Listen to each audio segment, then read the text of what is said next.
வணக்கம் என்னும் செய்திகள். செட்டியார் சமுதாயத்திற்கு முன்னுரிமை வழங்கும் அரசியல் கட்சிகளுக்கு எங்களது ஆதரவு.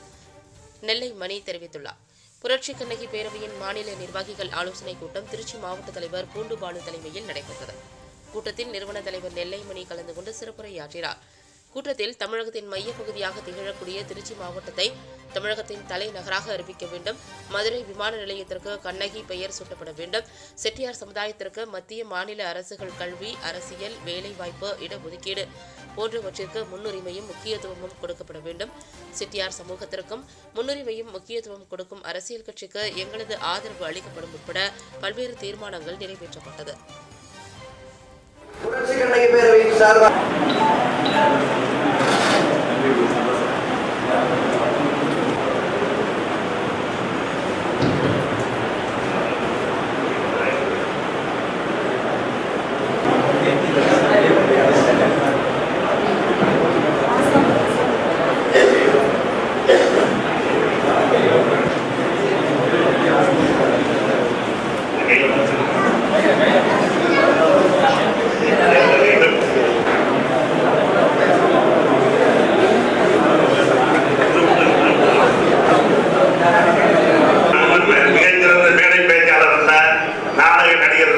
சினிமா நடிகர் அல்ல.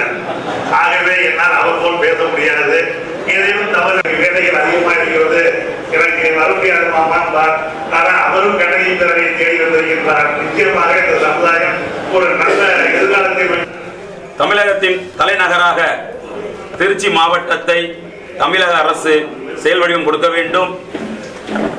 சிலப்பதிகாரத்தின் காப்பியனாகி கற்புக்கரசி பத்தினி தெய்வம் கண்ணகியின் புகழை உலகமெங்கும் பரப்புகின்ற வகையில் தமிழக அரசும் மத்திய அரசும் இணைந்து அதற்கான சிறப்பு நிதி ஒதுக்கி எப்படி உலகத்தின் பொதுமறை திருக்குறளை உலக மொழிகளுக்கு மொழிபெயர்த்தார்களோ அதுபோன்று சிலப்பதிகாரத்தை பெயர்க்க வேண்டும். நாகப்பட்டினம் மாவட்டம் பூம்புகார் பகுதியில் அமைந்துள்ள சிலப்பதிகாரத்தின் காப்பியனாய் கற்புக்கரசி பத்தினி தெய்வத்தின் விக்கிரக நிலையில் இருக்கக்கூடிய சிலை வானம் பார்த்த பூமியில் மிகவும் சேதாரமாக இருக்கின்றது. அதற்கு உடனடியாக மாடம் அமைத்து மணிமண்டபம் அமைக்க வேண்டும். பாதுகாப்பான சூழலை உருவாக்க வேண்டும். தமிழக அரசுக்கும் கேரள அரசுக்கும் சொந்தமா என்கின்ற ஒரு கேள்விக்குறி நிலவி கொண்டிருக்கக்கூடிய தேனி மாவட்டம் குமுளியில் அமைந்துள்ள கேரள எல்கையில் இருக்கக்கூடிய மங்களதேவி கண்ணகி அம்மனை வழிபடுவதற்கு சுதந்திரமாக சென்று வழிபடுவதற்கு ஒரு சூழ்நிலை இல்லாத காரணத்தினால் சித்ராபௌர்ணமி தினத்தன்று காலை 6 மணி முதல் மாலை 3 மணி வரை மட்டுமே வணங்கக்கூடிய ஒரு சூழ்நிலை கேரள அரசின் ஆதிக்கத்தின் கீழ் இருப்பதினால் அதற்கான முழு சுதந்திரத்தை பெற்று வரைபடத்தில் தமிழக அரசின் கட்டுப்பாடு இருக்கின்றது 1954 வரைபடத்தின்படி. ஆகினால் அதற்கான சுதந்திரத்தை தமிழக அரசு பெற்று தமிழகத்திற்கு